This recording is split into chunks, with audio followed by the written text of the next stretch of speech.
All right. Welcome back to another episode of Light Skin. Over that hump of 30, we have 31 now, and we have the fire chief here with us. You want to introduce yourself? Yeah, absolutely. My name's Shawn Krizaj, and I'm the City of Duluth Fire Chief. Awesome. Well, thanks for being on with us. I'm glad you said your last name because I don't know how I was pronouncing it before, but Krizaj. Is that like French or something? It sounds French. Yeah. I know your first question, of course, is always, tell me about yourself, whatever. Yeah. But so it's actually what was Yugoslavia event, before. Now it's like Slavic. So what was northern Yugoslavia. Yep. My grandparents came through Ellis Island, and there used to be a caret, I think, above the Z, and it was pronounced, it's more like Krizaj, kind of more like how it looks. But they when they went through Ellis Island, they sort of made it sound French. Everyone thinks it's French. For sure. Okay. Yeah. Oh, wait. A little history for y'all in case you ain't know. Yeah. Well, like always, Baby Shawn. Tell us about Baby Shawn. Absolutely. Yeah. So I was born in Duluth, actually. My dad's from Duluth. My mom's from the Twin Cities area, North Minneapolis, Northeast, actually. Northeast, yeah. Don't forget the D. So I was born in Duluth. I think my parents stayed here till I was about 1 and then moved back down to the Twin Cities. I think my mom didn't love the weather up here and just some of her friends and family were down in the Twin Cities. So we moved to Anoka. So that's where I grew up, mostly in Anoka. I went to Anoka High School. Graduated in 1990. We did move a little bit out at the time.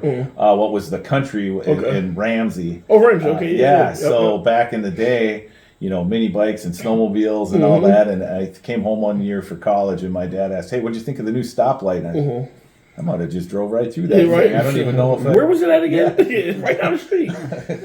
So I grew up in Anoka, but I came up to Duluth every summer for a week or two, and stay with my grandparents. Got it. Yeah, that's what I'm going to say. Your dad still had family up here. Yep. So, Morgan Park, West Duluth. My dad actually, he didn't go to Morgan Park High School. He actually went to Cathedral, which is now Marshall. But back then, it was private school downtown. Was Cathedral High School that he went to. But my grandparents, my grandpa, before World War II, he was a welder. Oh, cool. Welded in the shipyards, and then after that, he worked in the steel plant. So Morgan Park, and coming up to Duluth as a kid, I didn't even know there was a Duluth East. Really? Because we come in and we drop right down off Cody and go into Morgan Park, and like a big trip into town was the Kmart West Duluth. Or something, nothing past that though. So I come up here, and I'd stay for 1 or 2 weeks. Loved the area. Loved staying with my grandparents. And then after high school, I came up to UMD.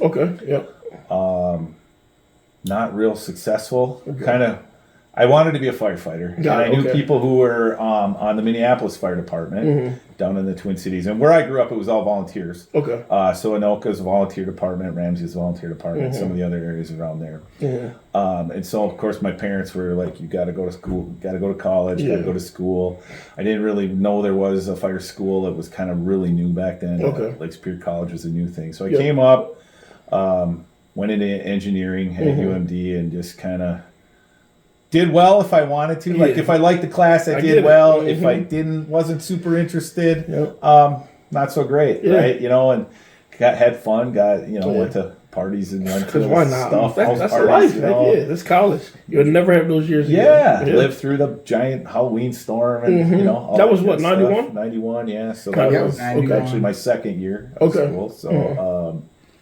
So that was fun, and then I was in engineering. I was pretty good in math and science, in high school, and got into that. And I remember going to my counselor, and you're kind of looking through the books, like what makes the most money, right? And engineering was kind of one of those good careers, and so I was looking at that, but my heart wasn't in it. I didn't really want to do it. I was literally sitting in class at UMD in the spring, and Calculus 4 was my downfall. Calculus 4. It's a lot of people's downfall. Yeah, it was a gorgeous spring day in Duluth, and I'd heard about this fire school at Lake Superior College. You know what? I'm going to go check that out. What is that all about?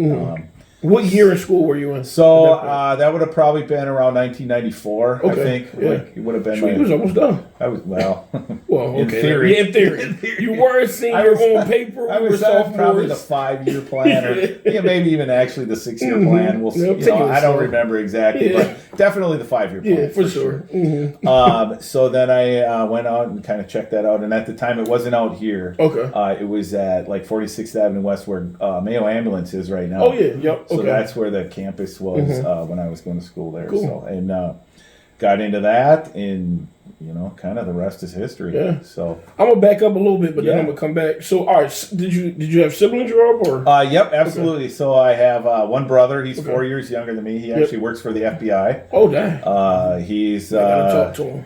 Yes, he actually runs a hostage negotiation team. So. Man, you know how fun? Well, all right, I ain't gonna say it's fun because I don't want to disrespect the job. Yeah, but that's cool. It is. It's interesting. And it's one of those things too. We can't always talk about stuff. Yeah, for sure. Talks about something that happened 4 years ago. Yeah. Whatever. And then I have a sister who's 10 years younger than me. Okay.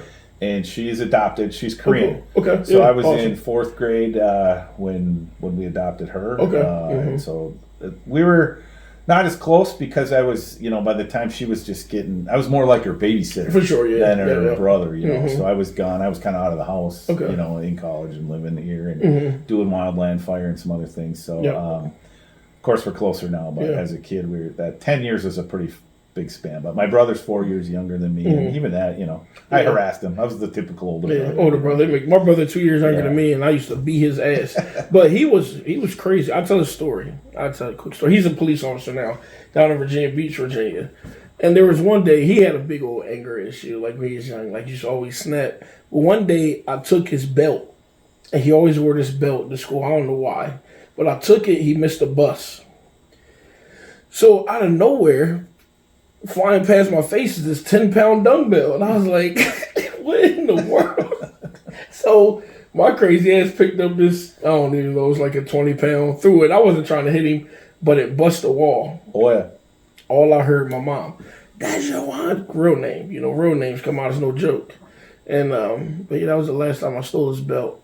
So, because he was crazy. Middle name too? Or just for, she gave it, Dejuan Dupree de Villa. She throw it out, for y'all who ain't know, but that's the full name. But, I love, and me and my brother, we were close all the way, growing up too. We talk every day now, so that's my dog. But, are your siblings still in Minnesota? No. Okay. Well, yes, my sister is. Okay. My sister lives in Mankato. Okay. My parents still live in the Twin Cities area. They actually moved from Anoka. Now they live in Coon Rapids. Okay. So right next door. Yeah. Basically, they moved, 15 minutes away from where I mostly grew up.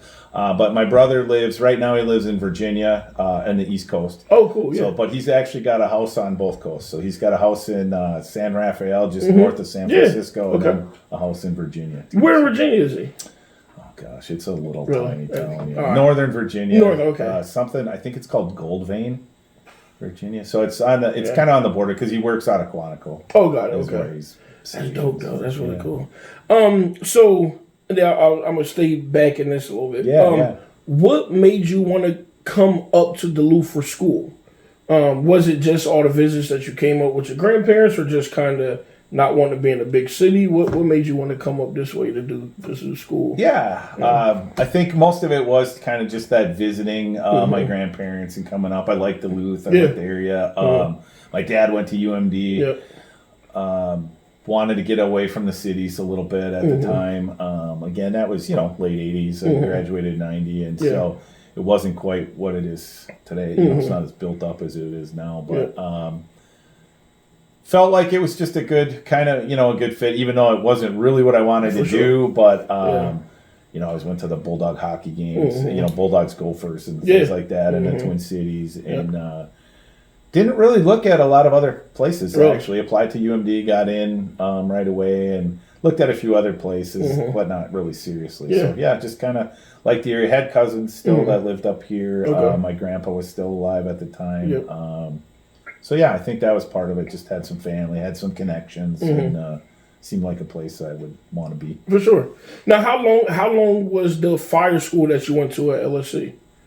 That's a 2-year program. Okay. And I originally didn't finish that program right away. So I took the classes that I needed. So I took firefighter 1 and 2, EMT class, and a hazmat class, which then made me eligible. I could take the test here in Duluth. Every fire department's a little different. Some places have more requirements. But at that time, remember that degree program was really new. Very few people had the degree. Everything was certificate-based. So I've literally got a training booklet of certificates as thick as a phone book. And, for you young people, you don't know what a phone book is. I remember phone books, but a lot of kids don't. But I remember, what was real cool was they had this strong man come to our school one day, and he ripped the phone book in half. I'll never forget that. And my entire life, I said, I'm going to do this one day. A couple years ago, I got to do it. Did you? It was terrible. It hurt bad. My forearms were burning. That's pretty But amazing. I did it. And I was like, Never tried it. there. I don't think I could do it. It's a lot. But so I did take, just those classes, and I took a test here in Duluth. I took a test, Claire, I got hired here, but I was also doing wildland fire at the time. And so that was kind of part of my decision making. I really liked doing that. I fought fire in every state west of the Mississippi except for California. And so I did that for a couple of years, but then I get laid off every year when it rained. And it was kind of one of those things where I decided I want to get paid year round. Definitely. And so I kind of stuck with the structure route. And, to work for the DNR, I would have to go back and get like a forestry degree or something. Too much school. And I can tell you wasn't a school guy. But I went back though. So I did go back and I finished my degrey at Lake Superior College, and then I got a degree from Scholastica, a bachelor's degree from Scholastica. But I went back to school when I was about 40 years old. Hey, as long as you get done, who cares? It is what it is. Not the easy road. Though. No, not at all. Not at all. 5 years to start out, a lot. What made you, because I don't think you hit on it, what made you first get interested in becoming a firefighter?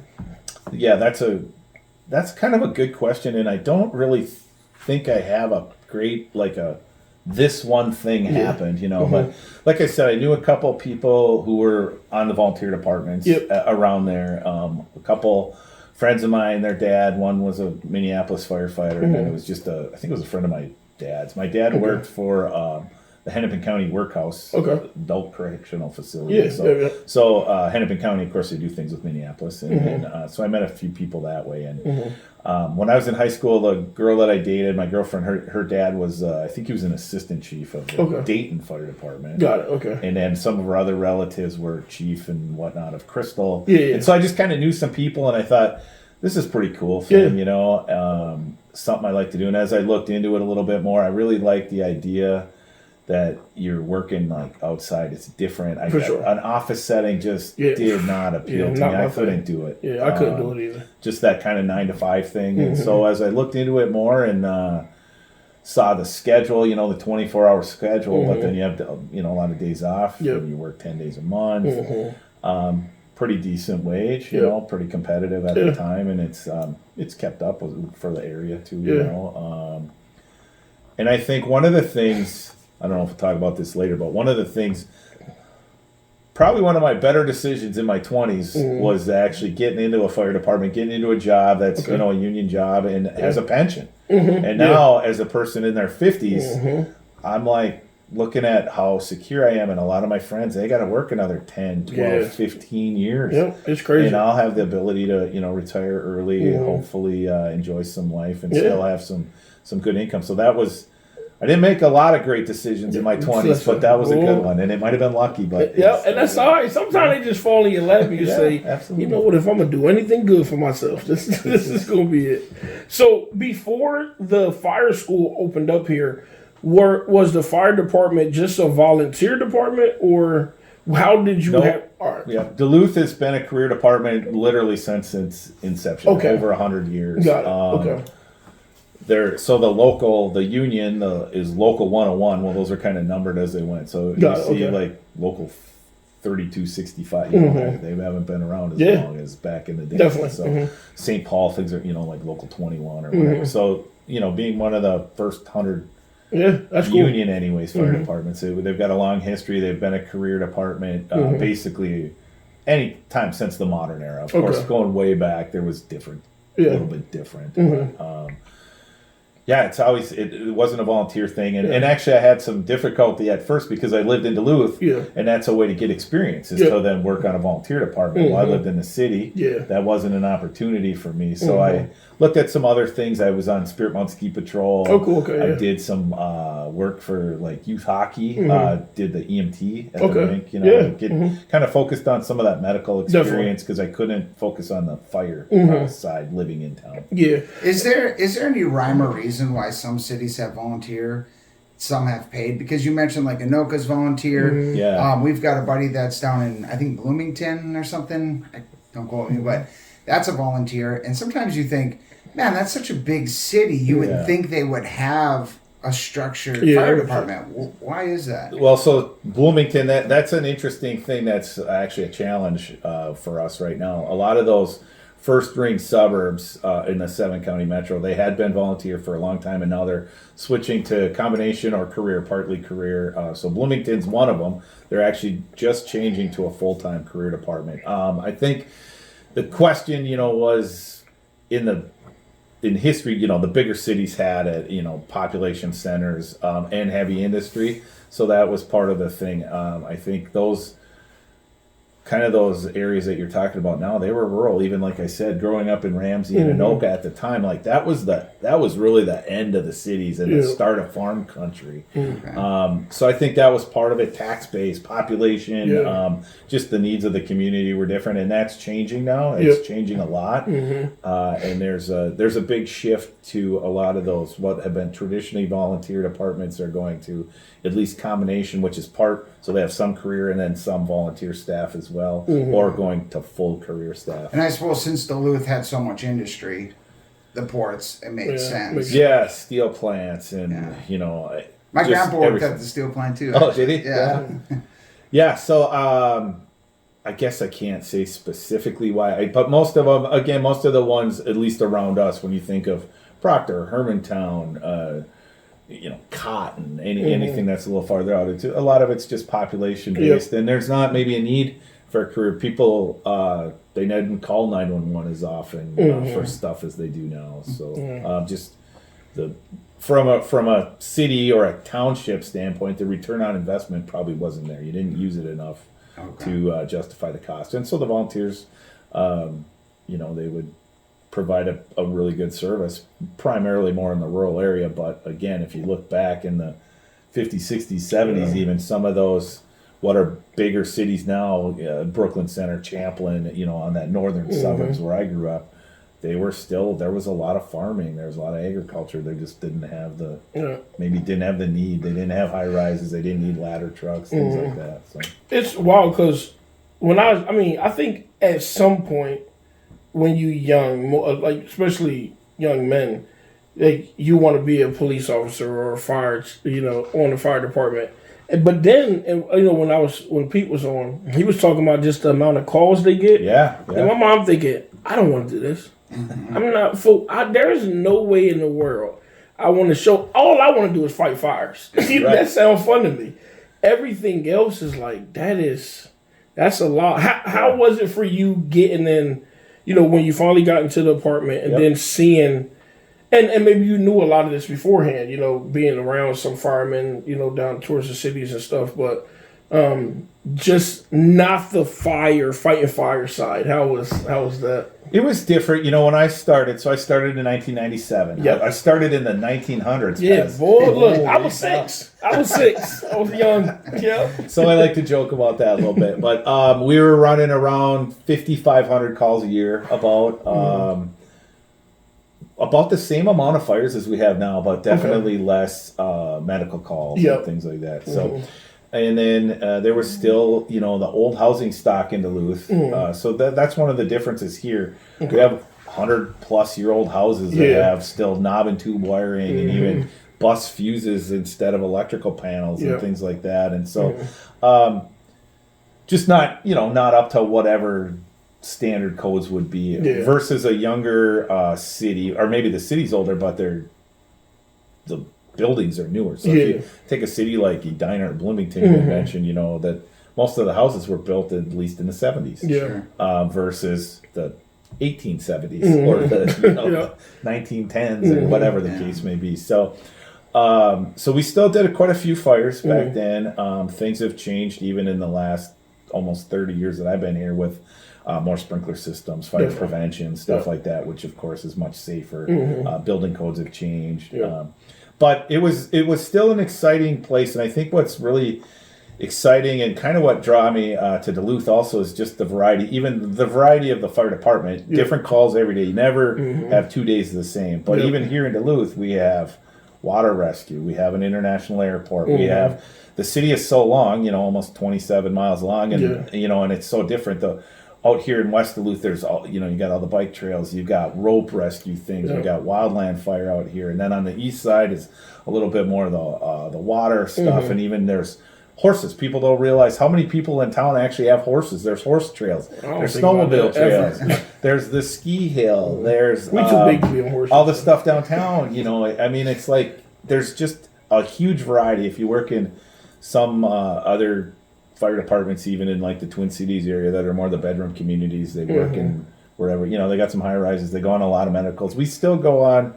We're about 70 to 75% medicals, and then the rest is fire or rescue stuff. There's places in the Twin Cities where they're 95, 97% medicals. And I was going to ask that. So, do y'all go on every medical call, or is it like specific? There has to be criteria that fits for the fire department to show up. That's one of the things that we're actually trying to change. So right now we still go on pretty much every medical. We just started this year. Big old truck just pulling up. Somebody slipped. Yeah, right. Yeah, no. Stubbed toes. They're sick. I've had a fever for 3 days. So there's some things that we're working on with St. Louis County Dispatch. That's who you call 911. It actually goes to the county, and then with Mayo Ambulance, because we don't transport to the hospital. We're not the ambulance service.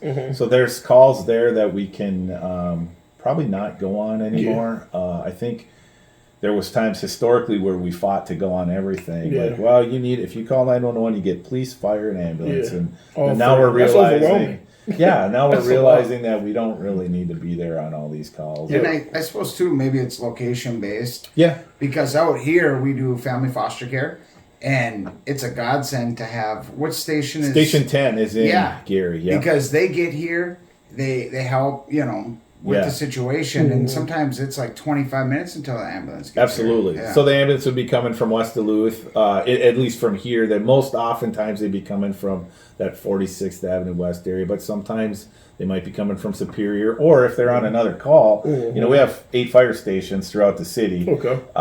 Mayo Ambulance has got really just the place in West Duluth, and then they kind of base out of the hospitals, and then they have some in Superior. Okay. So they've got maybe 5 ambulances on at a time, 6. It all depends a little bit on the day and the time of day, but most oftentimes, unless we're in that core part of downtown, we're there a long time before. And even if you're coming from West Duluth, that's still a long run. 8-10 minutes at least. So it's not uncommon for us to be out here to actually have a lot of patient contact time.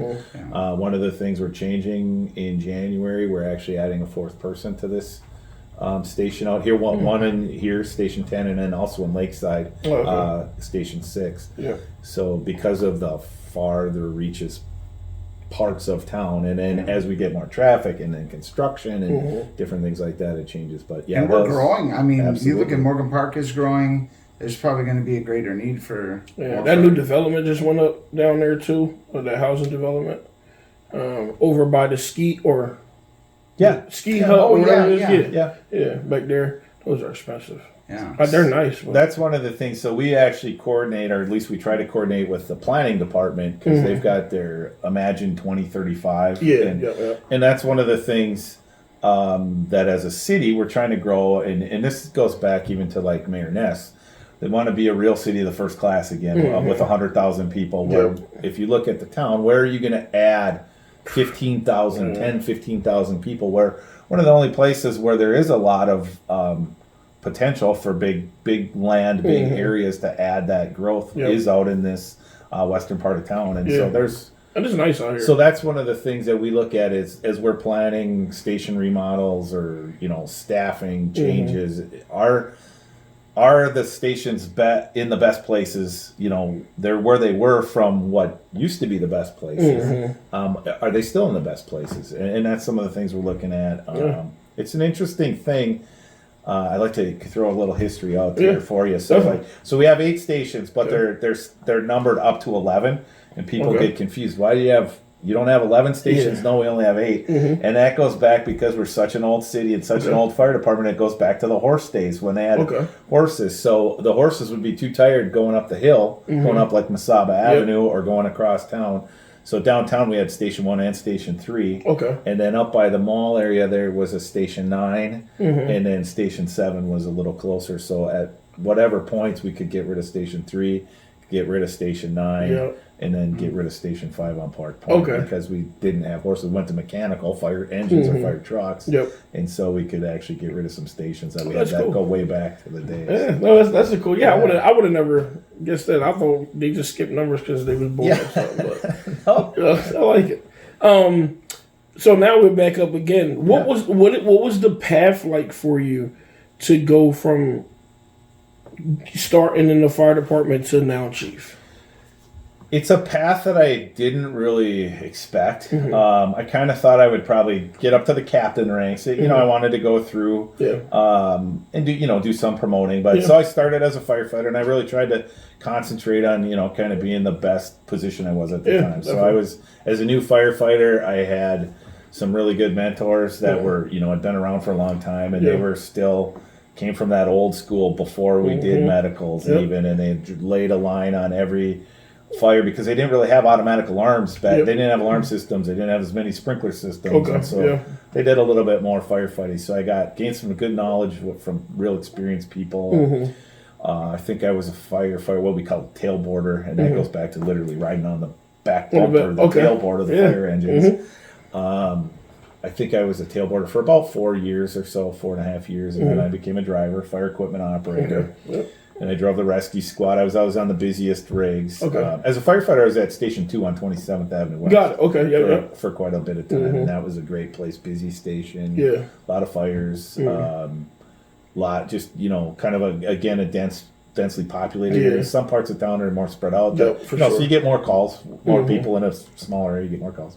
So that was a good way to get experience. And then I drove the rescue squad for about 4.5 years. And did a short, about 6 months up at UMD. So I drove a ladder truck for about 6 months, which was a totally different thing.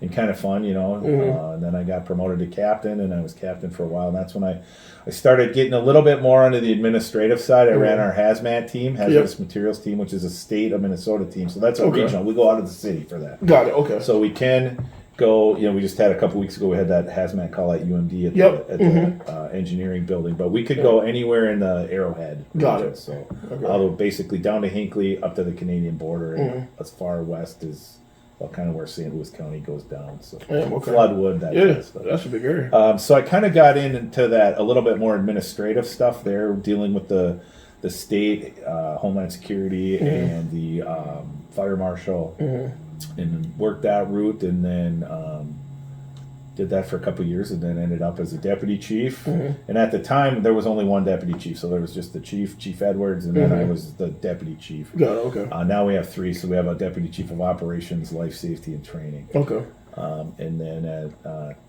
2019, had the opportunity to become chief, and so it's kind of one of those things where, like I said, I went back to school when I was 40 to get a degree, and I was kind of thinking I would need it for retirement, what will I do next in my next phase? And then pieces fall into place. You say things happen for a reason. All of a sudden there was an opportunity there, and I was the only person in the command staff that actually had a bachelor's degree, which is required to be the chief, or to be any director, parks director, public works director, police chief, fire chief, any of the director positions for the city. Is there so that was interesting. Do you have to have a bachelor's degree in something specific?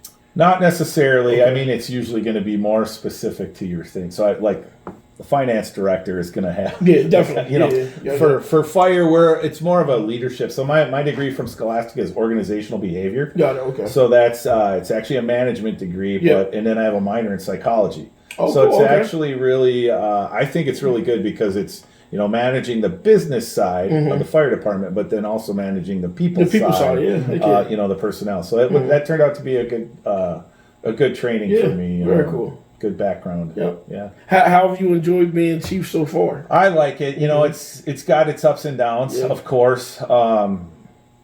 Dealing with some things that I didn't expect. I did not expect it to be as much of a political position as it is. Yep. So obviously I'm not elected. I'm appointed by the mayor, but I'm a politician. I'm an unelected politician.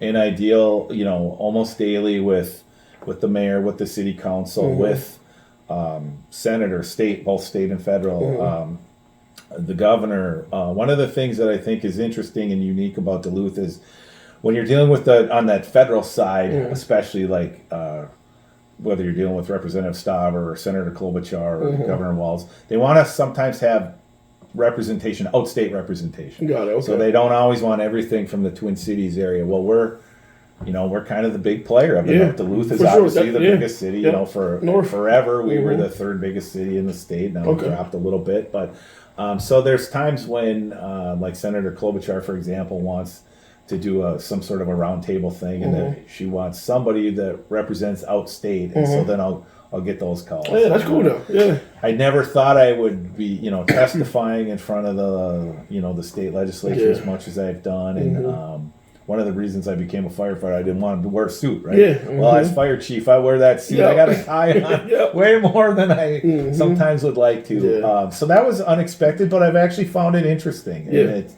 totally different challenges. Yeah, for sure. Different stress level. And being out there, I'm on TV all the time. And it was funny when I first started, my kids would be, Dad's on TV, Dad's on TV. And now they're like, oh, Dad's on TV again.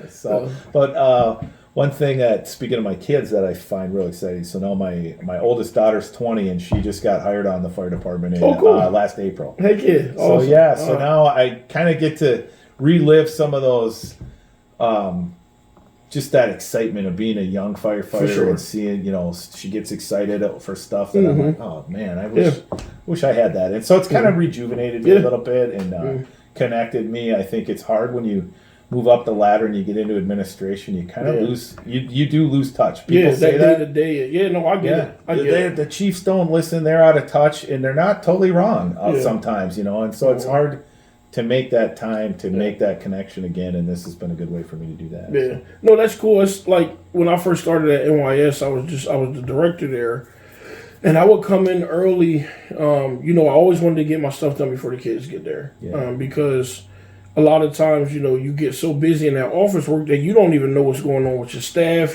Sometimes they can't check on them, make sure they're doing good, help them with issues. And now that it's our own nonprofit, it's a whole nother set of, things to think about. And like stress level is crazy. Always worried about finances.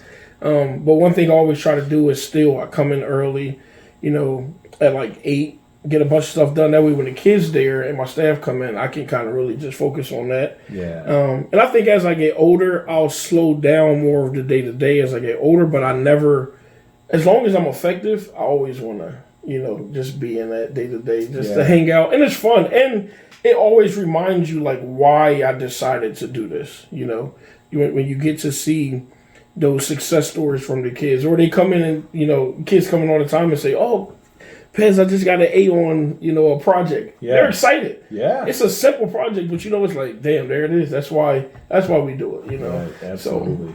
So how many kids do you have? Oh, I have two. So I have 2 daughters. Okay. And then I'm married. I've been married for 2002. So 22 plus years. Yep.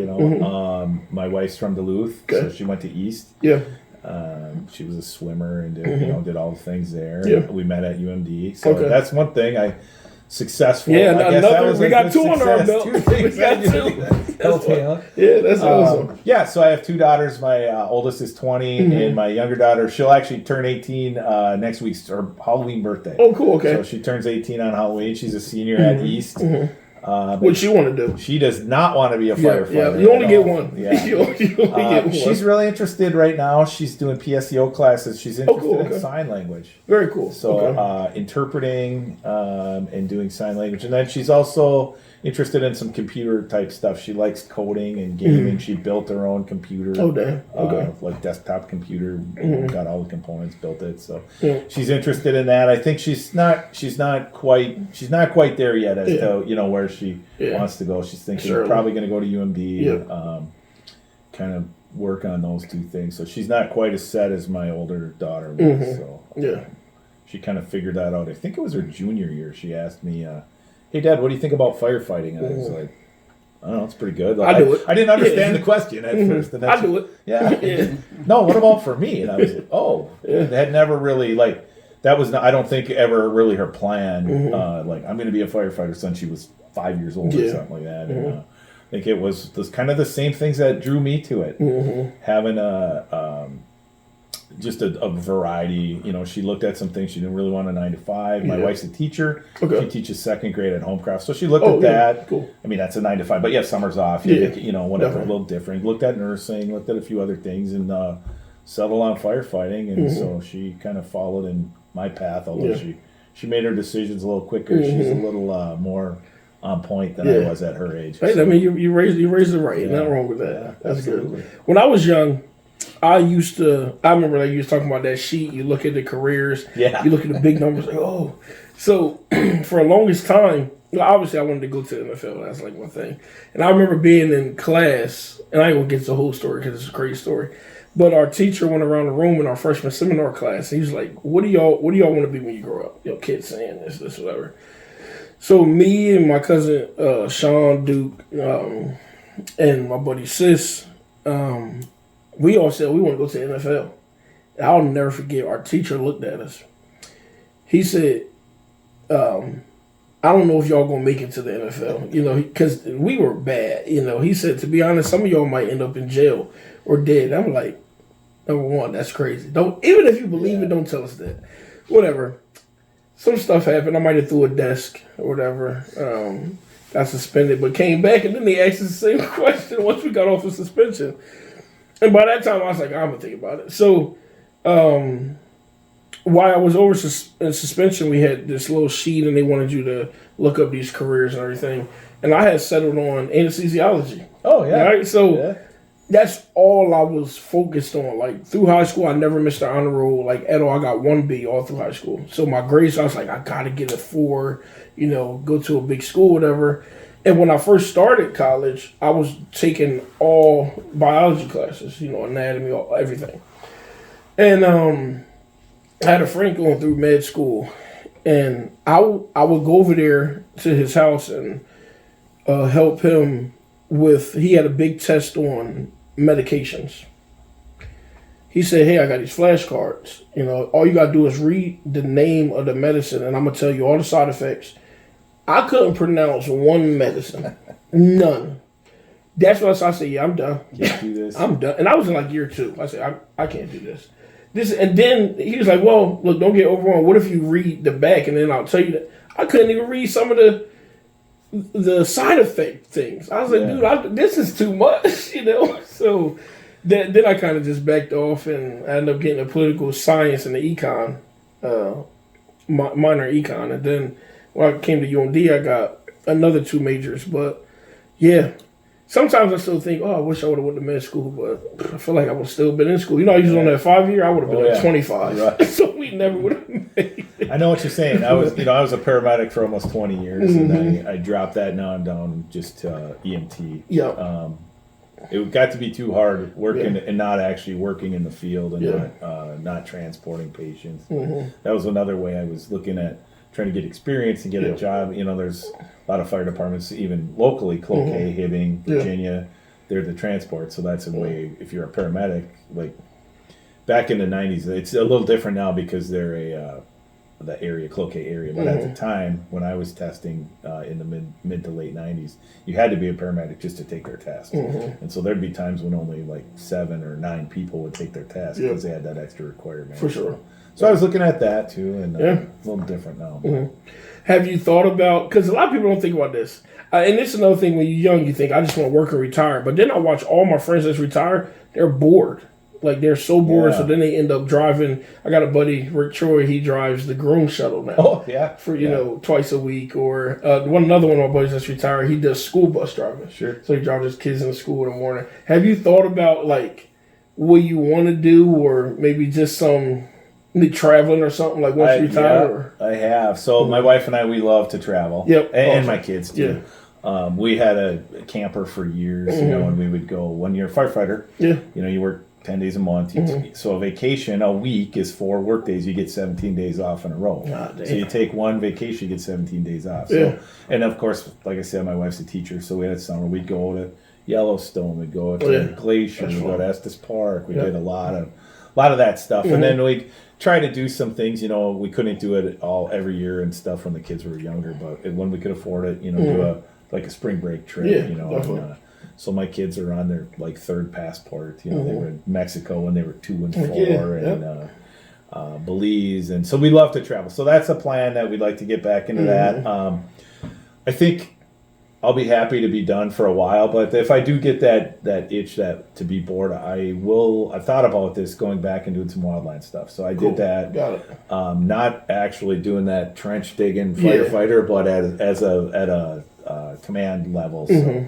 I've got some training in planning and logistics and liaison, and so I was literally just talking.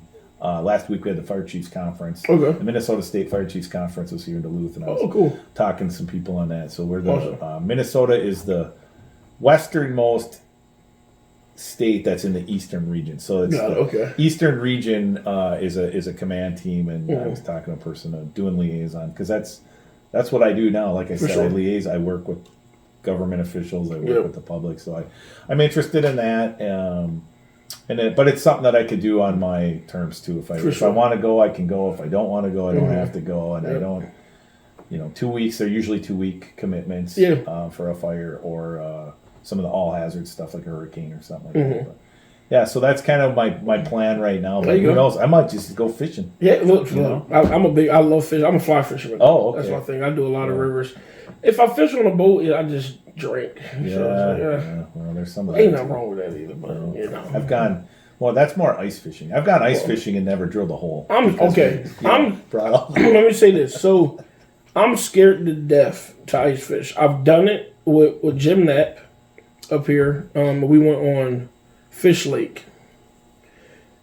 I can't, because number one, in Jersey, we got the ocean. So it don't freeze. We go, when I was in Pennsylvania, you see different lakes and stuff freeze, but it's not a black sport, so we don't really do a lot of that. But I remember being on Fish Lake, and I heard the pings. Oh, yeah. I said, what the hell? I'm thinking we about to fall. It's over. I'm holding on, white knuckle, and they's like, yo, that means ice is forming. Yeah. I said, no.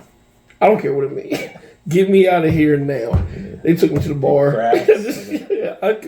You're there when like a truck drives by or something, then you feel the wave in the ice. See, I haven't done that yet, and I'm glad, because then I really would have freaked out. You got some of them big ice fishing contests. Yeah. And you go out there, there's 12,000 people, semi-trucks out there, crazy. And it's amazing what the ice can hold. Yeah. I watched these guys a couple years ago on Lake Superior, and that was when all the ice shifted in, but then it blew back. Oh, yeah. And we're watching these guys just floating on this small little piece of ice. And I remember they had to send the rescue team out. I said, this is the craziest thing I've ever seen. I'm hitting my brother. I said, yo, he said, this is why I won't do this. I said, and you won't catch me doing it. Well, that's one thing I wouldn't do. No. Big Lake. Big Lake is scary. Yeah. It is scary. A few years ago, we rescued, I think it was 24 people off an ice floe that broke off right off of 21st Avenue East. A big chunk broke off and was floating out. And that might have been. That might have been the time. That might have been one way to look at it. It's not uncommon even in the bay where it'll break off, and they're not like floating out to sea like they were on Lake Superior, but you get a gap that's 10 feet or something you can't get across, and then we have to shuttle them across with one of our boats, rescue boats or something. So. Y'all got it. I respect y'all. Not for me. Yeah, it's different. Yeah, it's very different. Here's a question we asked everybody towards the end. If you could say something to your younger self, what would it be? If I could say something to my younger self, I think, things have worked out pretty well for me, but I think I would have, I would tell myself to stick to your guns, dude. I got told, like I said, I talked with my parents, they wanted me to go to college, and you're kind of, you're 18, you're 19, you think you know what you're doing, but you don't. And I think I would have liked to get into fire a little sooner. I probably would have gone into the Air Force. Okay. Yeah. Actually, and come out of that, then you get some veterans points and there's some benefits to do that.